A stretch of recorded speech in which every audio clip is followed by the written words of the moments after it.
Israel से एक और अहम खबर आई है जो आपको बताते हैं। बेंजामिन नेतन्याहू को करप्शन के 3 अलग अलग मामलों में अपनी गवाही देनी थी, लेकिन सुनवाई शुरू होने से महज 90 मिनट पहले ही इसे अचानक रद्द कर दिया गया।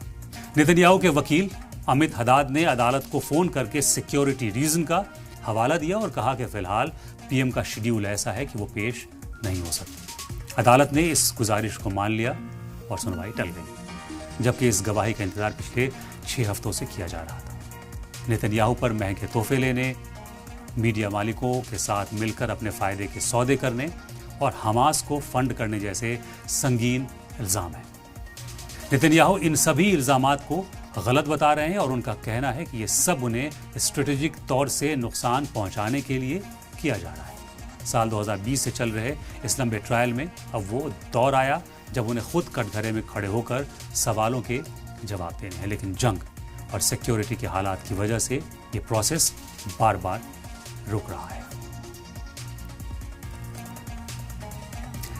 इस अचानक आए बदलाव को लेकर कई लोग ये मान रहे हैं कि इसके पीछे एक सोची समझी हिकमत अमली यानी स्ट्रेटेजी हो सकती है।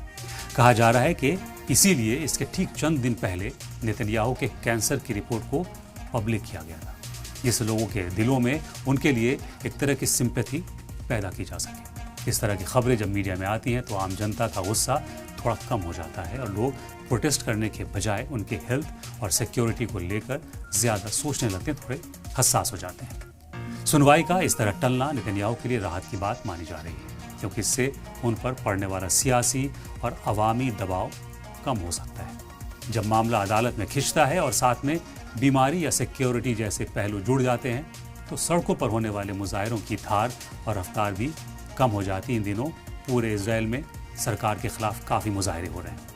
ऑपोजिशन और अवाम लगातार नेतन्याहू के इस्तीफे की मांग भी कर रहे हैं। इजराइल की सियासत में यह पहली बार हो रहा है कि कोई पीएम मुजरिम के तौर पर या मुलजिम के तौर पर गवाही दे रहा है। ये पूरा मामला सिर्फ कानूनी लड़ाई नहीं है, बल्कि इसमें मीडिया की ताकत और अदालती इंसाफ के बीच एक बड़ी खींचतान दिख रही है। अब आगे की सुनवाई में क्या होगा और नेतन्याहू कब अपनी गवाही पूरी करेंगे, इस पर पूरी दुनिया की नजरें टिकी हुई हैं, क्योंकि इसका सीधा असर इजराइल के मुस्तकबिल पर पड़ेगा।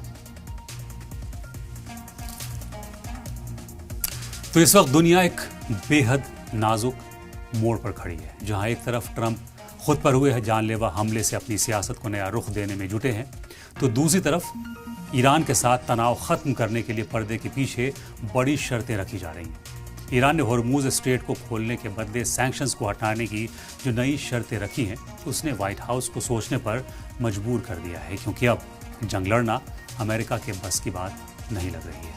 इधर इजराइल में नेतन्याहू अपनी सेहत और सिक्योरिटी का बहाना बनाकर कानूनी कार्रवाई को टालने की कोशिश कर रहे हैं, बचने की कोशिश कर रहे हैं, ताकि अवाम की सिंपैथी हासिल कर अपनी कुर्सी बचा सकें। वहीं पीट हेग्सेट का अपनी फौज के लिए नोबेल पीस प्राइज मांगना उन लाखों मजलूमों के जख्मों पर नमक छिड़कने जैसा है, जिन्होंने अमेरिकी दखलंदाजी की भारी कीमत चुकाई है। इन सब खबरों के बीच जंग अब भी टली नहीं है और न ही अमन की कोई उम्मीद फिलहाल दिख रही है।